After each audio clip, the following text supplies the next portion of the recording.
ஓம் சாந்தி 3/1/2024.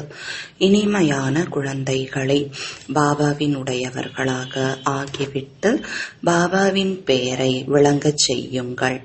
முழுமையாக தூய்மையாவதன் மூலம்தான் பெயர் விளங்கும். நீங்கள் முழுமையாக இனிமையானவர்களாகவும் ஆக வேண்டும்.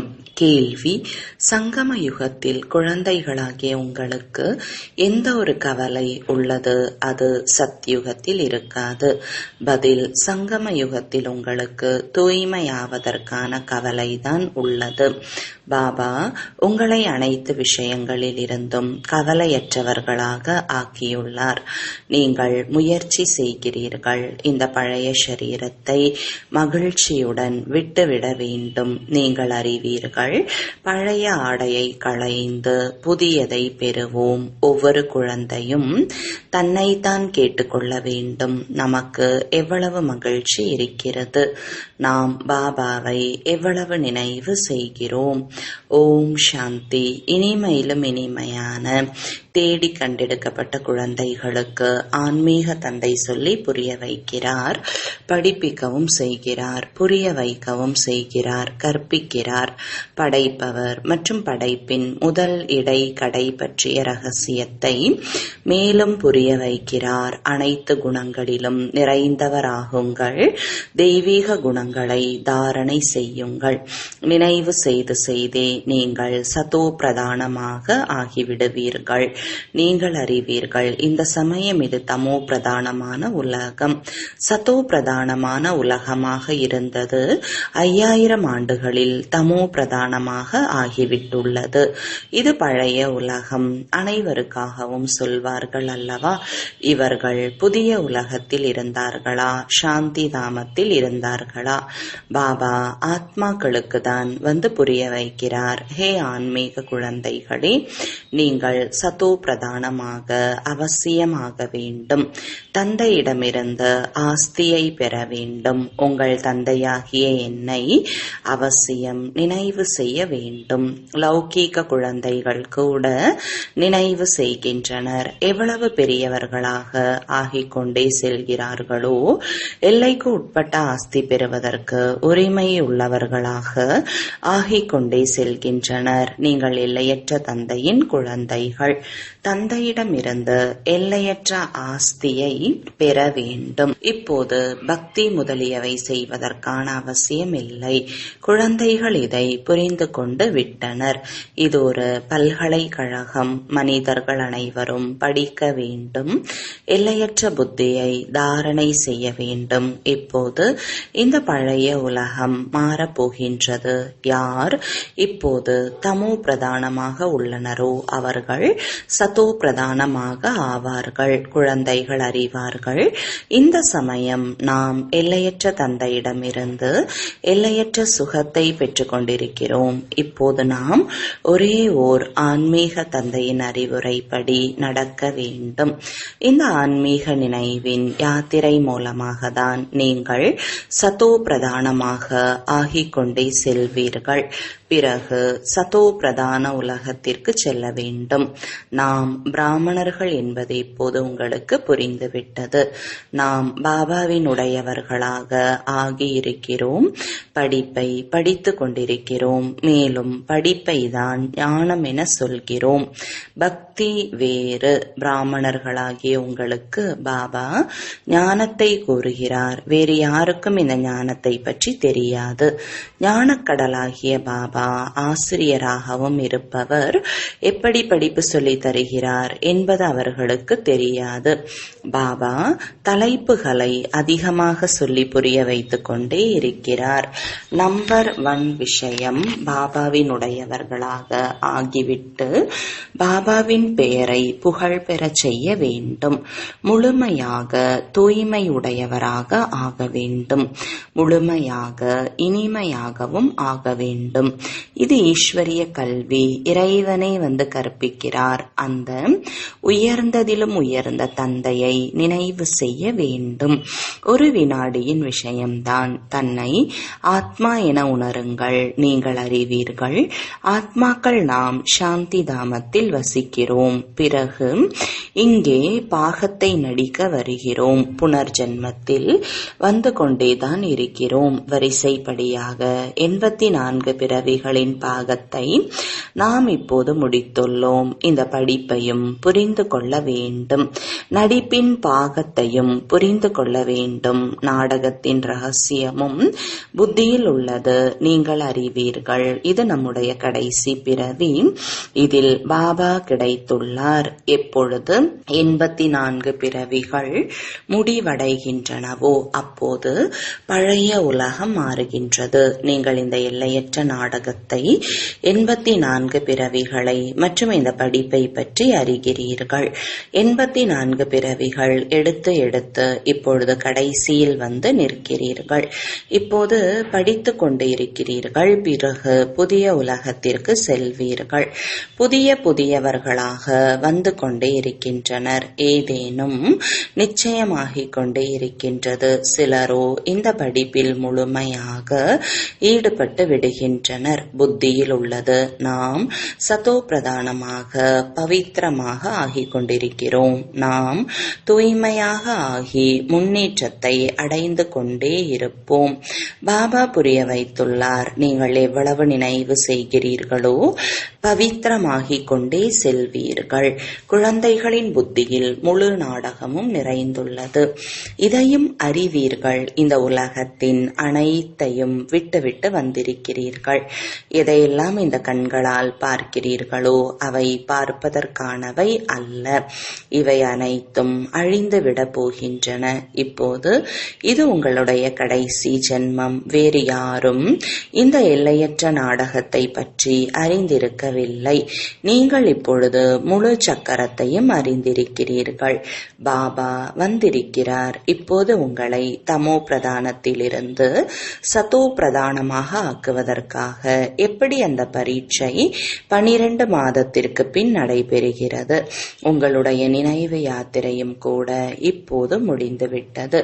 அதிகமாக நினைவு இருக்கிறது. பிறகு உறுதியாகிக் கொண்டே போகும். அப்போது வேறு எதுவும் நினைவில் வராது. ஆத்மா முற்றிலும் அஷரீரியாக வந்தது. அஷரீரியாகவே செல்ல வேண்டும். நீங்கள் முழு சிருஷ்டியின் மனிதர்கள். அனைவரின் பாகத்தையும் பற்றி அறிவீர்கள். மனிதர்கள் அதிகரித்து கொண்டே செல்கின்றனர். கோடி கணக்கில் ஆகிவிட்டது. சத்தியுகத்தில் மிக சிறிதளவுதான் இருப்போம். புனர்ஜென்மம் எடுத்து எடுத்தே மற்ற தர்மங்களின் மடங்கள், வழிகள், கிளைகள் அதிகரித்து கொண்டே மிக பெரியதாக ஆகிவிட்டுள்ளன. ஆதி சனாதன தேவி தேவதா தர்மம் மறைந்துவிட்டது. நாம் தான் தேவி தேவதா தர்மத்தில் இருந்தோம். சதோ பிரதானமாக இருந்தோம். இப்போது அந்த தர்மம் தமோ பிரதானமாக ஆகிவிட்டுள்ளது. இப்போது மீண்டும் சதோ பிரதானமாக ஆக வேண்டும். மேலும் ஆவதற்காக நாம் படித்துக் கொண்டிருக்கிறோம். எவ்வளவு படிப்பிக்கிறோமோ அந்த அளவிற்கு அநேகருக்கு நன்மை ஏற்படும். மிக அன்போடு புரிய வைக்க வேண்டும். விமானத்திலிருந்து துண்டறிக்கைகளை போட வேண்டும். அதில் இதை புரிய வைக்க வேண்டும். நீங்கள் பல ஜென்மமாக பக்தி செய்தே வந்திருக்கிறீர்கள். கீதை படிப்பதும் பக்திதான். கீதை படிப்பதால் மனிதரிலிருந்து தேவதையாக ஆகிவிடுவார்கள் என்பது இல்லை. நாடகப்படி பாபா எப்போது வருகிறாரோ அப்போதுதான் வந்து சதோ பிரதானமாக ஆவதற்கான யுக்தியை கூறுகிறார். பிறகு சதோ பிரதான பதவி கிடைத்து விடுகிறது. நீங்கள் அறிவீர்கள், இந்த படிப்பால் நாம் இதுபோல ஆகக்கூடியவர்கள். இது ஈஸ்வரிய பாடசாலை. இறைவன் படிப்பு சொல்லி தந்து உங்களை நரனிலிருந்து நாராயணனாக ஆக்குகிறார். நாம் சதோ பிரதானமாக இருந்தோம் என்றால் சொர்க்கம் இருந்தது, தமோ பிரதானமாக ஆகிவிட்டோம் என்றால் நரகம். பிறகு சக்கரம் சுற்றி வரும். பாபா அவரே வந்து மனிதரிலிருந்து தேவதையாக உலகத்தின் எஜமானர்களாக ஆவதற்கான முயற்சியை செய்விக்கிறார். பாபாவை நினைவு செய்ய வேண்டும், மேலும் தெய்வீக குணங்களை கடைபிடிக்க வேண்டும். சண்டை சச்சரவு செய்தல் கூடாது. தேவதைகள் சண்டை சச்சரவு செய்வது கிடையாது. நீங்களும் அதுபோல ஆக வேண்டும். நீங்கள் அதுபோல அனைத்து குணங்களும் நிறைந்தவராக இருந்தீர்கள். மீண்டும் ஸ்ரீமத் படி அவ்வாறு ஆக வேண்டும். தன்னைத்தான் கேட்க வேண்டும், நமக்கு எந்த அளவு மகிழ்ச்சி உள்ளது, நிச்சயம் எதுவரை உள்ளது. இது நாள் முழுவதும் நினைவில் இருக்க வேண்டும். ஆனால் மாயை மறக்கடித்து விடும். நீங்கள் அறிவீர்கள், பாபாவுடன் கூட நாம் உலகின் உதவியாளர்கள். முன்பு நீங்கள் எல்லைக்கு உட்பட்ட படிப்பை படித்தீர்கள். இப்போது எல்லையற்ற படிப்பு, எல்லையற்ற தந்தை மூலம் படிக்கிறீர்கள். இந்த பழைய சரீரம் தனது நேரம் வரும்போது விடுபட்டு போகும். தானாகவே விடுபடக்கூடாது. நாம் மகிழ்ச்சியுடன் ஷரீரத்தை விட வேண்டும். நாம் இந்த மோசமான ஷரீரத்தை விட்டு பழைய உலகத்தையும் கூட விட்டு மகிழ்ச்சியுடன் செல்கிறோம். ஏதாவது பண்டிகை நாள் வருகிறது என்றால் புத்தாடை அணிகின்றனர் அல்லவா? இங்கே நீங்கள் அறிவீர்கள், நமக்கு புதிய உலகத்தில் புதிய ஷரீரம் கிடைக்கும். நமக்கு ஒரே ஒரு கவலைதான், தூய்மையாக வேண்டும். மற்ற அனைத்து கவலைகளில் இருந்தும் விடுபட்டு விடுகிறோம். இவை அனைத்தும் அழிந்து விட போகின்றன. பிறகு எதற்காக கவலை கொள்ள வேண்டும்? அரை கல்பமாக நாம் பக்தி மார்க்கத்தில் கவலையில் இருந்தோம். அடுத்த அரை கல்பம் எந்த ஒரு கவலையும் இருக்காது. இனியும் சிறிது சமயமே உள்ளது. தூய்மையாக வேண்டும் என்று கொஞ்சம் கவலை உள்ளது. பிறகு ஒரு கவலையும் இருக்காது. இது சுகம் துக்கத்தின் விளையாட்டு. சத்யுகத்தில் சுகம், கலியுகத்தில் துக்கம். பாபா புரிய வைக்கிறார். நீங்கள் கேட்க முடியும், சத்யுக சுகதாமத்தில் வசிப்போரா அல்லது கலியுக துக்கதாமத்தில் வசிப்போரா? நீங்கள் இந்த புது புது விஷயங்களை சொல்கிறீர்கள். நிச்சயமாக சொல்வார்கள், இப்போது துக்கதாமத்தில் வசிக்கின்றோம் என்று. இவர்கள் கேள்வி கேட்கும் யுக்தி மிக நன்றாக உள்ளது என்றும் கூறுவார்கள். எவ்வளவுதான் பெரிய மனிதராக இருக்கட்டும், செல்வந்தராக இருக்கட்டும், ஆனாலும் அவர்கள் நரகவாசி அல்லவா? ஸ்வர்க்கம் என்றோ புதிய உலகை சொல்லப்படுகிறது. இப்போது கலியுகம், பழைய உலகம். இது மிக நல்ல கேள்வி. ஏணிப்படியிலும் தெளிவாக உள்ளது. நீங்கள் சுகதாமத்தில் இருக்கிறீர்களா அல்லது துக்கதாமத்திலா? இது நரகமா அல்லது சொர்க்கமா? தேவதையா அல்லது அசுரனா? இதை கேட்க வேண்டும். நிச்சயமாக சத்யுகத்தை தெய்வீக உலகம் என கூறுவார்கள். கலியுகத்தை நரகம், அசுர உலகம் என கூறுவார்கள். ஆகவே கேட்க வேண்டும், சத்யுக சொர்க்கமாகிய தெய்வீக உலகத்தில் வசிப்பவரா அல்லது கலியுகமாகிய அசுர உலகத்தில் வசிப்போரா? எவ்வளவுதான் செல்வந்தராக இருக்கலாம், ஆனால் எந்த உலகத்தில் வசிப்பவர்? இப்போது உங்களுக்குள் ஞானம் வந்துள்ளது. முன்பு இந்த விஷயங்கள் நினைவில் கூட இல்லை. இப்பொழுது நீங்கள் புரிந்து கொண்டிருக்கிறீர்கள். நாம் சங்கம யுகத்தில் இருக்கிறோம். யார் கலியுகத்தில் இருக்கிறார்களோ அவர்கள் தூய்மையற்ற நரகவாசிகள். மீண்டும் தூய்மையாக வேண்டும். அதனால்தான் ஹே பதீத பாவனா, வாருங்கள், எங்களை தூய்மையாக்குங்கள் என்று அழைக்கின்றனர். இதையும் புரிய வைக்க வேண்டும். உங்களிடம் எவ்வளவு ஏராளமான மனிதர்கள் வருகின்றனர். பிறகும் கூட கோடியில் சிலரே வெளிப்படுகின்றனர். நான் யாராக இருக்கிறேன், எப்படி இருக்கிறேன், என்ன கற்பிக்கிறேன், அதன்படி அபூர்வமாக சிலர்தான் நடக்கின்றனர். அதிகாலை ஊர்வலத்திலும் இதையே காட்டுங்கள். அதாவது நாம் இந்த படிப்பின் மூலமாக சொர்க்கவாசி ஆகிக் கொண்டிருக்கிறோம். சத்யுக, திரேதா, துவாபர, கலியுகம். இந்த சக்கரம் சுழல்கிறது அல்லவா? உங்களுடைய புத்தியில் முழு சக்கரமும் உள்ளது. மீண்டும் நீங்கள் சுகதாமம், சாந்தி தாமத்தின் எஜமானர் ஆகின்றீர்கள். சுகதாமத்தில் துக்கத்தின் பெயர் கூட கிடையாது. முழுமையாக படிக்கவில்லை என்றால் பதவியும் குறைவாக பெறுவீர்கள். இதுவோ பொதுவான விஷயம். அதனால் எல்லையற்ற படிப்பை படித்து எல்லையற்ற ஆஸ்தியை பெற்றுக் கொள்ளுங்கள். தன்னை ஆத்மா என்று மட்டும் உணர்ந்து எல்லையற்ற தந்தையை நினைவு செய்ய வேண்டும். மிக இனிமையான பாபா. அவருடைய கட்டளையாவது தேகத்துடன் கூடவே தேகத்தின் அனைத்து பந்தனங்களையும் முடித்து விடுங்கள். ஆத்மா அழியாதது. அவ்வப்போது ஷரீரத்தை எடுத்தோம், அவ்வப்போது ஷரீரத்தை விட்டோம். இதற்கு தாமதம் ஆவது இல்லை. இந்த சமயம் நாளுக்கு நாள் அனைவரும் தமோ பிரதானமாக ஆகிக் கொண்டே செல்கின்றனர். நாம் சதோ பிரதானமாக இருந்தபோது அதிக ஆயுள் உள்ளவர்களாக இருந்தோம். மேலும் மிகச் சிலரே இருந்தோம். வேறு எந்த தர்மமும் அப்போது கிடையாது. உங்களுடைய ஆயுள் இப்போதைய முயற்சியால் தான் அதிகமாகிறது. எவ்வளவு நினைவு செய்கிறீர்களோ அவ்வளவு உங்களுடைய ஆயுள் அதிகரிக்கும். நீங்கள் சதோ பிரதானமாக இருந்தபோது உங்களுடைய ஆயுள் மிக நீண்டதாக இருந்தது. பிறகு எவ்வளவு கீழே இறங்கிக் கொண்டே சென்றீர்களோ ஆயுள் குறைந்து கொண்டே சென்றது. ரஜோ நிலையில் கீழே இறங்கும் போது ஆயுள் குறைவு.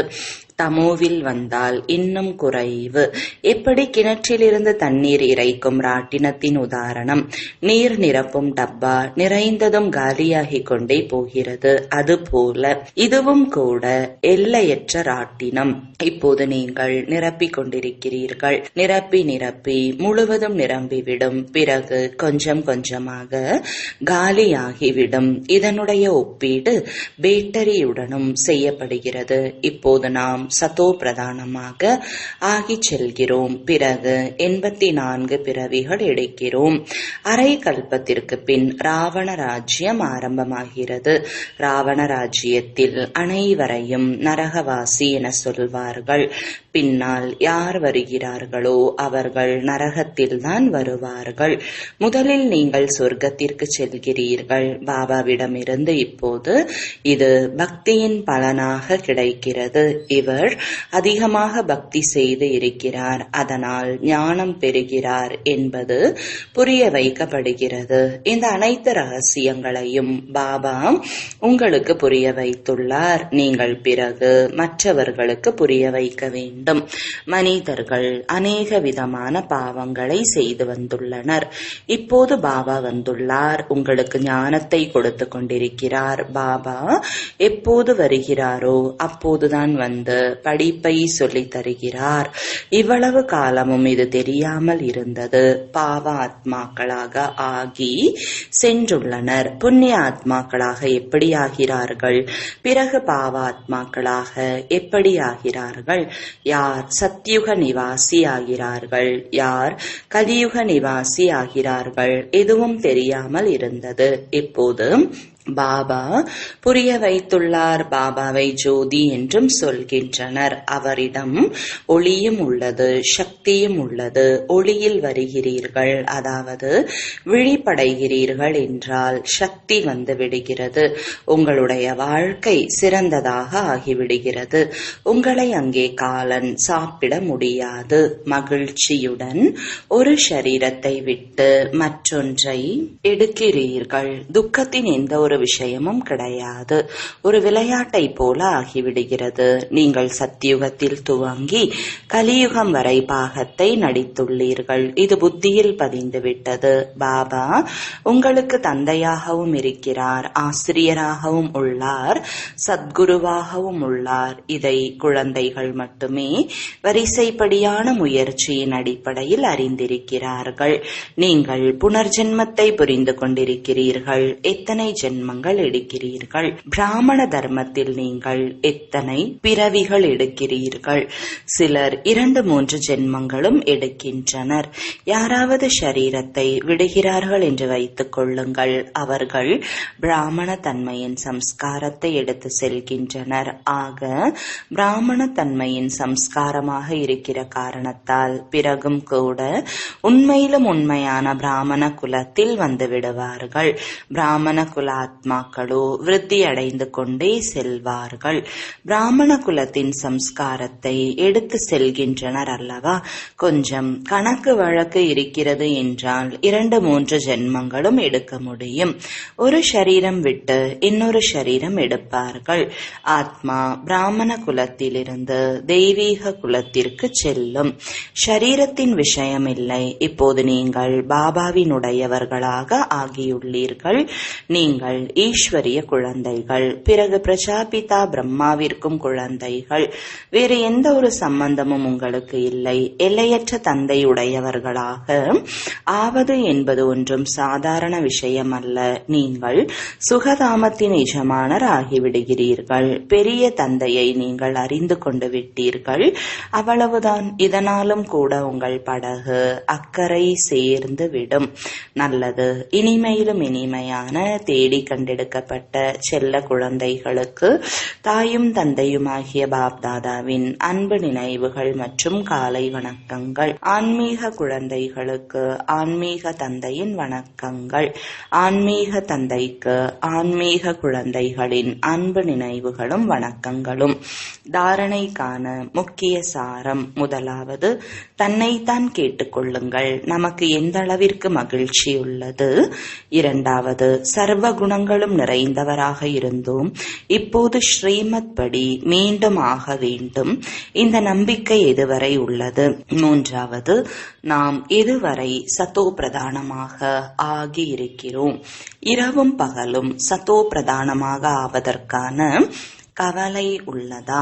இரண்டாவது கருத்து, எல்லையற்ற தந்தையுடன் சேவை செய்ய வேண்டும். எல்லையற்ற படிப்பை படிக்க வேண்டும், படிப்பிக்க வேண்டும். தேகத்துடன் கூட என்னென்ன பந்தனங்கள் உள்ளனவோ அவற்றை தந்தையின் நினைவின் மூலம் அழித்துவிட வேண்டும். வரதானம், எஜமான தன்மையின் நினைவின் மூலம் மன்மனாபவ ஸ்திதியை உருவாக்கக்கூடிய மாஸ்டர் சர்வசக்திவான் ஆகுக. விளக்கம், நான் ஆத்மா செய்விப்பவன், நான் எஜமானன், விசேஷ ஆத்மா, மாஸ்டர் சர்வசக்திவான் என்ற நினைவு எப்பொழுதும் இமர்ஜ் ரூபத்தில் இருக்க வேண்டும். அப்போது இந்த எஜமான தன்மையின் நினைவின் மூலம் மனம், புத்தி மற்றும் சம்ஸ்காரங்கள் தனது கட்டுப்பாட்டில் இருக்கும். நான் தனியாக இருக்கிறேன் மற்றும் எஜமானனாக இருக்கிறேன். இந்த நினைவின் மூலம் மன்மனாபவ ஸ்திதி சகஜமாக உருவாகிவிடும். இதுதான் விலகி இருப்பதற்கான பயிற்சி. அது கர்மாத்தீத் ஆக்கிவிடும். ஸ்லோகன், நிந்தனை மற்றும் தொந்தரவை சகித்துக் கொள்வது மற்றும் தனக்குள் அடக்கிக் கொள்வது என்றால் அரசாட்சியை நிச்சயிப்பதாகும்.